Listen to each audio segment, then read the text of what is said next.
अच्छा सुनो, सब्सक्राइब करते वक्त ना घंटी बजा देना ताकि जब मैं ऑनलाइन आऊँ तो तुम्हारे फोन की भी नमस्कार दोस्तों, आप सभी का स्वागत है हमारे YouTube चैनल पर। तो आज हम बात करेंगे UP DElEd BTC admission 2024 latest update के बारे में।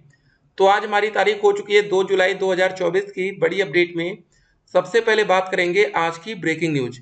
जी हाँ दोस्तों, बहुत से बच्चों का एक ही सवाल है, क्या सर डीएलएड बंद हो जाएगा? जी हाँ दोस्तों, बहुत से बच्चे बस यही सुनना चाहते हैं कि डीएलएड बंद हो जाए। ठीक है, पिछले साल 2 जून से ऑनलाइन आवेदन की प्रक्रिया शुरू हुई थी और आज हमारी तारीख है 2 जुलाई। जी हाँ दोस्तों, 1 साल 1 महीना बीत चुका है लेकिन अभी तक आवेदन की प्रक्रिया शुरू नहीं हुई है। पूरी अपडेट हम इस वीडियो में देखेंगे। जी हाँ, जब लेट होने लगता है ना तो सबको यही लगता है कि भैया अब नहीं होगा। ऐसा कुछ नहीं है, एडमिशन होगा। ठीक है, बहुत से बच्चे इसके चक्कर में कहीं और एडमिशन ले रहे होंगे। देखिए, आपको बता दें इस बार लेट क्यों हो रहा है, जरा ये समझ लीजिए पहले। उसका रीजन ये है कि यूपी से डीएलएड कर सकेंगे देश भर के छात्र। पहली बात, उत्तर प्रदेश का निवासी होने की बाध्यता समाप्त करने की तैयारी हो रही है और इसी सत्र से डीएलएड प्रवेश के नियमों में बदलाव करने जा रहे हैं। ये दोस्तों, जब कोई बदलाव होता है ना तो वहां पर समय लगता है, कुछ डिसीजन लेना पड़ता है। ऐसा नहीं है, हवेबाजी में काम नहीं होता है। एक बात यहाँ आप लोग बिल्कुल समझ लीजिए, यहाँ पर आपको सब्र करना सीखना पड़ेगा। अगर आपके पास सब्र नहीं है ना तो फिर डीएलएड कोर्स आपके लिए नहीं बना है, क्योंकि यहाँ पर बहुत लेट होता है। ठीक है, ये आप हाई स्कूल, इंटर और ग्रेजुएशन को भूल जाइए कि वहाँ पर दोस्तों बिल्कुल टाइमली पेपर होता है, सब कुछ वहाँ पर टाइम टू टाइम होता है। तो यहाँ पर आपको सब कुछ अब टाइम टू टाइम नहीं मिलेगा। ठीक है, पहली कंडीशन यहाँ पर ये रहने वाली है। अब चलिए दोस्तों, आप लोग के कमेंट्स को देखेंगे, कब आएगा बीटीसी का फॉर्म, स्टेट रैंक कैसे निकाला जाता है। जी हाँ, अभी आपके सवाल का आंसर किया जाएगा। Thank you sir. ठीक है, वेलकम है आपका। एग्जाम फॉर्म कब से भरे जाएंगे दोस्तों? ये बच्चे वो है ना जो डीएलएड कर रहे हैं। देखिए, ये बच्चे हैं जो डीएलएड कर रहे हैं और यहाँ पर एक बच्चों का कमेंट आ रहा है जो डीएलएड करने वाले हैं। ठीक है, हर तरह के बच्चे यहाँ पर कमेंट्स कर रहे हैं। सर, इस बार ग्रेजुएशन कंप्लीट हुआ है पर रिजल्ट नहीं आया है, तो क्या ऐसे लोगों का एडमिशन हो सकता है? देखिए, एक बात एकदम क्लियर कर दें, जिस दिन दोस्तों ऑनलाइन आवेदन की प्रक्रिया शुरू होगी, ठीक है, और जो लास्ट डेट रहने वाली है, अगर आपका रिजल्ट लास्ट डेट से पहले आता है ऑनलाइन आवेदन के, तो आप आवेदन के पात्र होंगे। क्योंकि अगर मेरिट के बेस पर एडमिशन होगा तो आपका रिजल्ट बहुत ही ज़्यादा इंपॉर्टेंट है। ठीक है, ये बात आपको ध्यान में रखना है। कुछ और बातें, जैसे दोस्तों हमने बोला कि 50% चाहिए जनरल कैटेगरी के छात्रों को ग्रेजुएशन में मिनिमम। ठीक है, 45% आरक्षित वर्ग में। तो इसका भी नियम एकदम पक्का है। ठीक है, जैसे मान लीजिए कि अगर आपका पेपर 1000 का होता है, अगर आपके 500 नंबर आ गए तब तो ये 50% है। 499 आए तो ये 49.9% होगा, जो कि आप आवेदन के पात्र नहीं हो पाएंगे, क्योंकि ऑनलाइन आवेदन करते समय आपके नंबर पूछे जाते हैं, ना कि परसेंटेज। ठीक है, परसेंटेज में क्या होगा, जैसे 49.9 पाए तो इसको आप कहेंगे भैया इसको 9 इधर करके शिफ्ट 50 मान लीजिए मोटा मोटा। ऐसा नहीं होता है। यहाँ पर एक एक नंबर की वैल्यू समझ में आएगी बच्चों को जो इस बार एडमिशन ले रहे हैं। देखिए, दिक्कत उनको नहीं होती है। देखिए, किसी का अगर 48% है कोई दिक्कत नहीं है। अब जो बिल्कुल करीबी होता है ना तो उसको समझ में आता है। अब आप कहिए हमारे तो भैया 60% है, तब तो कोई दिक्कत ही नहीं, आप सेफ जोन में। ठीक है, सर सेमेस्टर वालों का मेरिट कैसे पता चलेगा, सीजीपीए या जो भी हो? देखिए, आप लोग पहले नंबर, जो ये सब है ना, इसको आप नंबर में कन्वर्ट कर लीजिए, उस हिसाब से आप मेरिट निकाल सकते हैं। अगर आपको दिक्कत हो रही है तो आप अपने कॉलेज के टीचर से संपर्क करिए, वो आपका निकलवा देंगे। ये इंपॉर्टेंट रहता है। ठीक है, इसमें गलती नहीं होनी चाहिए, नहीं तो बाद में आपको दिक्कत का सामना करना पड़ेगा डीएलएड एडमिशन में। ठीक है, तो सही तरीके से आपको अपना नंबर निकालना है। आपको नहीं समझे तो आप अपने कॉलेज में बात करेंगे, जहां पर आपने ग्रेजुएशन कर रखा है, हाई स्कूल इंटर कर रखा है, वो टीचर आपकी मदद कर देंगे। फॉर्म कब आएगा? ठीक है, हमेशा जून में आता था। जी हाँ, ये बात बिल्कुल सही है, जून में आ जाता था डीएलएड का फॉर्म। नहीं आ रहा है, इसीलिए तो बच्चों के मन में सवाल उठ रहा है ना कि क्या अब डीएलएड बंद ही हो जाएगा क्या, फॉर्म नहीं आ रहा तो। ठीक है, अगला सवाल देखते हैं। हेलो, प्लीज कोई बताएगा कि गोरखपुर में किस कॉलेज में स्कॉलरशिप पर एडमिशन हो सकता है प्लीज? ठीक है, देखिए यहाँ पर अब बात क्या ना, ये देखिए सभी बच्चों को खुद ही पता करना पड़ता है कि किस कॉलेज में एडमिशन नहीं हो रहा है। ये दोस्तों आपको बिल्कुल लास्ट टाइम में पता चलेगा, अभी तो आपको नहीं पता चलेगा ना। अभी इसलिए नहीं पता चलने वाला है क्योंकि इस समय अदर स्टेट के अगर छात्रों को मौका मिलेगा तो पहली बात तो सीट उतनी ज्यादा खाली नहीं रहने वाली है। ठीक है, तो ये बिल्कुल आपको लास्ट में ही क्लियर होगा। सर, डायरेक्ट एडमिशन कैसे होता है प्लीज रिप्लाई करिए। देखिए, जो डायरेक्ट एडमिशन का प्रोसेस होता है, पहले आप लोग को दोस्तों ऑनलाइन आवेदन करना पड़ेगा। जिन बच्चों ने रजिस्ट्रेशन नहीं किया होगा उनको डायरेक्ट एडमिशन में भी मौका नहीं मिलेगा, एकदम क्लियर ध्यान दीजिए। कुछ बातें जो रहती हैं इंपॉर्टेंट वही हाईलाइट करते हैं। अगला सवाल, सर मेरा हाई स्कूल में 79, 12वीं में 79 और बीएससी फर्स्ट सेमेस्टर में देखिए 68 है, 74 है, 75 है, ठीक है, 77 है, 68 है, क्या मुझे गवर्नमेंट कॉलेज मिल सकता है? ठीक है, इनका पूरा नंबर लगभग 230% हुआ है, ओबीसी से हैं और 6 सेमेस्टर का रिजल्ट नहीं है। पहले देखिए रिजल्ट आना जरूरी है, ठीक है, तो रिजल्ट आ जाएगा तो उसके बाद ही आगे का प्रोसेस होगा। एक बात और आपको बताना चाहेंगे कि 225 प्लस होना चाहिए मिनिमम आरक्षित वर्ग में गवर्नमेंट कॉलेज इस बार 2024 में पाने के लिए। इस बार की मेरिट आप देखेंगे लास्ट बार की अपेक्षा काफी हाई जाएगी, तो ये ध्यान रखना है। और पहले रिजल्ट आना ज्यादा जरूरी है, रिजल्ट के बाद ही आगे का प्रोसेस होगा, ठीक है। पेपर थर्ड सेमेस्टर का कब होगा भैया? ठीक है, ये वो बच्चे हैं जो डीएलएड कर रहे हैं, तो बस उम्मीद थी कि जुलाई में हो जाएगा, लेकिन कितना ज्यादा लेट हो रहा है आप देख सकते हैं। अरे कोई डेट होगी, संभावित डेट तो बताइए।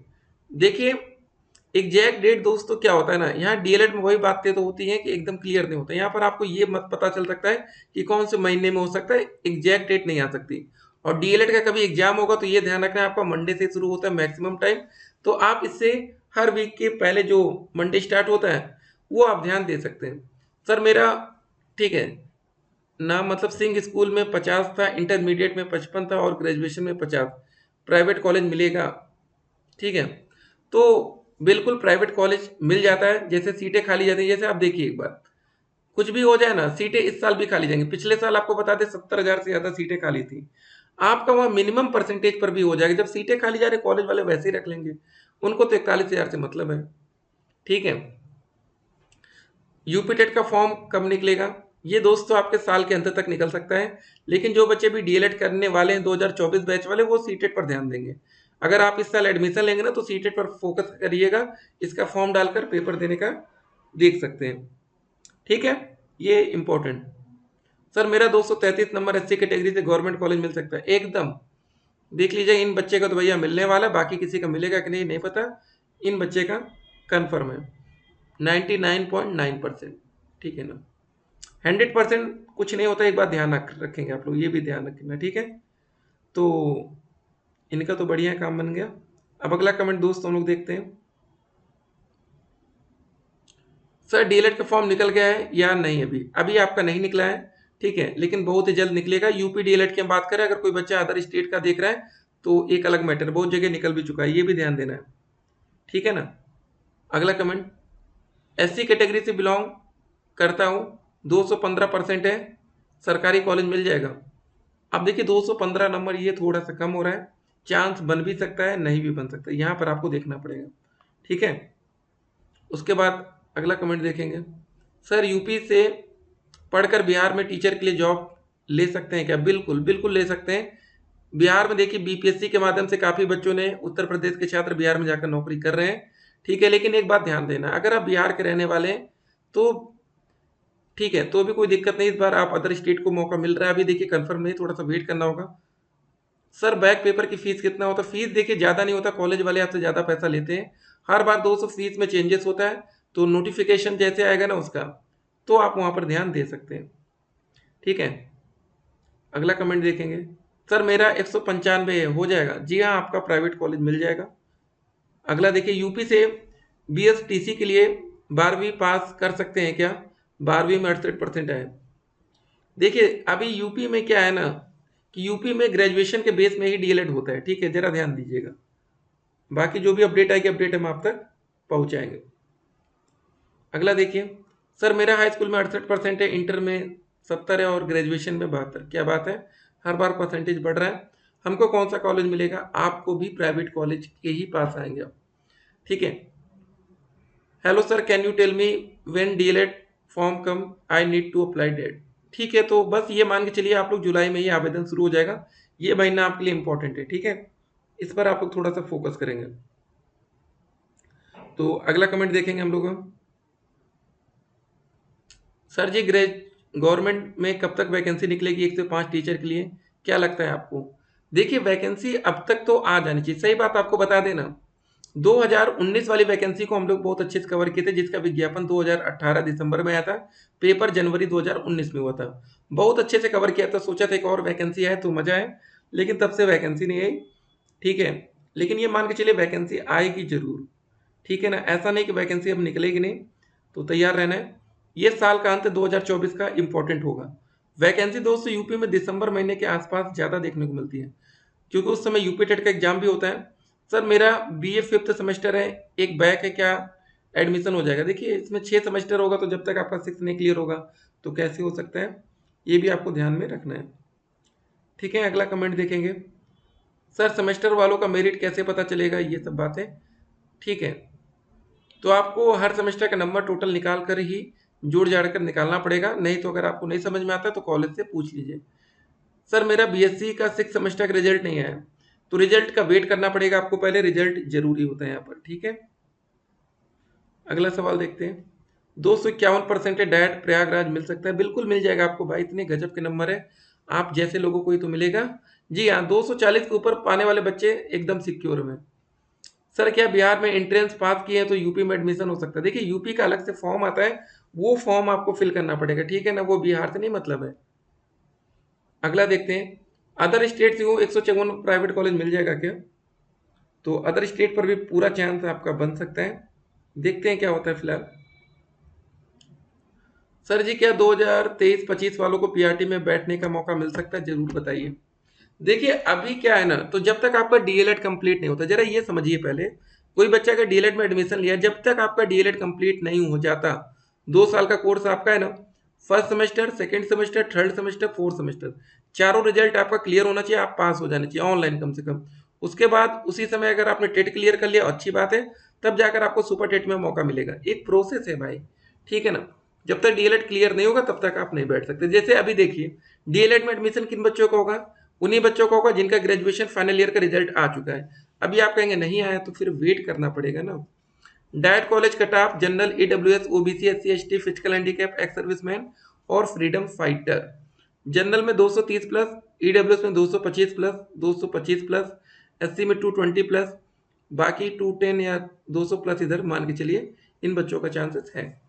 ठीक है, सेफ जोन क्या रहेगा आपके लिए? सेफ जोन क्या है, इंपॉर्टेंट ये है कि किस में आने पर हमें सरकारी कॉलेज आराम से मिल जाएगा।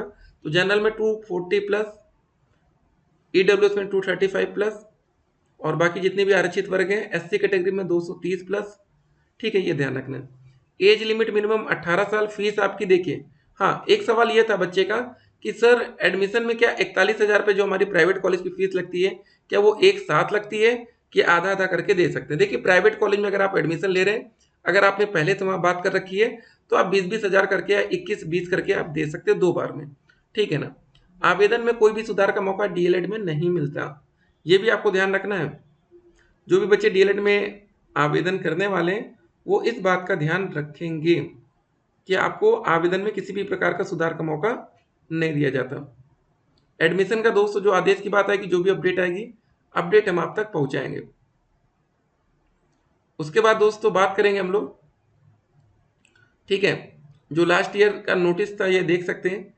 2024 नोटिस का वेट करिए पहले, ठीक है ना, क्योंकि यहाँ पर कुछ बदलाव देखने को मिल सकता है। एक बदलाव दोस्त यहाँ पर हो जाए शैक्षिक अर्हता में, जहाँ पर ईडब्ल्यूएस कैटेगरी के बच्चों को भी अगर आरक्षण का फायदा मिले, 45% ग्रेजुएशन में मौका मिल जाए तो बेहतर रहेगा। ठीक है, उसके बाद आयु में इसमें तो किसी प्रकार की छूट की उम्मीद नहीं करते हम लोग। निवास में क्या हो सकता है दोस्त, यहाँ पर सभी छात्रों को मौका मिलेगा। नहीं तो अभी तक क्या था, जो बच्चे अदर स्टेट के हैं उनका आवेदन पत्र निरस्त कर दिया जाता है, ठीक है ना, अगर वो यूपी के नहीं है तो। कैंडिडेट रजिस्ट्रेशन पार्ट 1, सबसे पहले आप यहाँ पर रजिस्ट्रेशन करेंगे, यहीं पर आपसे पूछ लिया जाएगा आपके ग्रेजुएशन के नंबर, आप कौन सी स्टेट के हैं, ये सारी बातें पहले होती है। फिर आप यहाँ पर पैसा पेमेंट करते हैं। पार्ट 2 रजिस्ट्रेशन का होता है, फोटो और सिग्नेचर अपलोड करते हैं, ठीक है, और फाइनल एप्लीकेशन, ये सब। तो स्टेट रैंक कैसे आती है दोस्तों? देखिए स्टेट रैंक निकालने का एक प्रोसेस होता है। जब मान लीजिए 3 लाख बच्चों ने आवेदन कर दिया है यूपी डीएलएड में, ठीक है, तो अगर आपके नंबर सबसे ज़्यादा बन रहे 300 में से 300, तो आपको फर्स्ट रैंक रखी जाएगी। लेकिन मान लीजिए कि किसी बच्चे का और भी 300 में 300 है, तो क्या रूल रहेगा फर्स्ट रैंक के लिए? तो रूल ये रहेगा, जिस बच्चे की एज यहाँ पर ज़्यादा होगी उसको फ़ायदा मिलेगा, उसको फ़ायदा मिलेगा, ठीक है ना, और जिस बच्चे की एज कम होगी उसका नुकसान होगा। अगर मान लीजिए एज भी सेम हो जाएगी तब किसकी फर्स्ट रैंक आएगी, फिर ए टू जेड अल्फाबेट देखा जाता है। अगर आपका ए के नाम से तो आपको फर्स्ट प्रियोरिटी पर रखा जाएगा। बी सी ऐसे मान लीजिए अगर एक बच्चा ए नाम से, एक बच्चा जेड नाम से, कौन ए आएगा। मान लीजिए एक बच्चा डी नाम से, एक बच्चा बी नाम से, पहले किसको प्रियोरिटी रखेंगे, बी को पहले, डी को सेकंड में। उसके बाद ओटीपी जनरेट, ये सब काउंसलिंग में दोस्तों आपका लगभग 10,000 रुपये आपका लग जाता है, ठीक है ना। जैसे प्राइवेट कॉलेज की फीस 41,000 होती है तो काउंसलिंग में 10,000 जमा कर दिए तो बाद में 31,000 जमा करते हैं। सरकारी कॉलेज की फीस 10,200 होती है, 10,000 आपने पहले जमा कर दिया, ठीक है, तो बाद में कितना आपको मात्र 200 रुपये जमा करना होगा। ये सब बातें ध्यान रखना है। ये स्टेट रैंक 1 से 20,000 वाला प्रोसेस रहेगा, ये सब बातें होंगी, ठीक है। अलॉटमेंट लेटर, आवेदन पत्र का प्रिंट आउट, ये सब सारी चीजें आप करेंगे। कौन कौन से सब्जेक्ट पढ़ना पड़ेगा प्रथम सेमेस्टर में, तो बाल विकास, शिक्षण अधिगम के सिद्धांत, विज्ञान, गणित, सामाजिक अध्ययन, हिंदी, संस्कृत और कंप्यूटर। टोटल 8 विषय आपको पहले सेमेस्टर में पढ़ना पड़ता है। अगर कोई बच्चा उर्दू लेना चाहे तो वो भी ले सकता है। बाल विकास का पेपर 50 नंबर का होता है, शिक्षण अधिगम का सिद्धांत 50 नंबर, सामाजिक अध्ययन का पेपर 50 नंबर, बाकी सभी पेपर 25 नंबर के। ये थर्ड सेमेस्टर में सारे विषय पढ़ेंगे। एक बात आपको यहाँ पर इंग्लिश नहीं दिख रहा होगा, इंग्लिश आपको सेकंड सेमेस्टर में इंग्लिश भी देखने को मिलेगा। इंग्लिश आएगा, संस्कृत हटेगा फिर, ठीक है ना। तो जो भी दोस्तों अपडेट आएगी, अपडेट हम आप तक पहुंचाएंगे। सोशल मीडिया की तमाम अफवाहों से आपको बच के रहना है। सोशल मीडिया बड़ा खतरनाक है भाई, ठीक है ना, यहाँ पर आपको बचना है। चलिए दोस्तों, मिलेंगे एक और वीडियो में और भी अधिक जानकारी के साथ।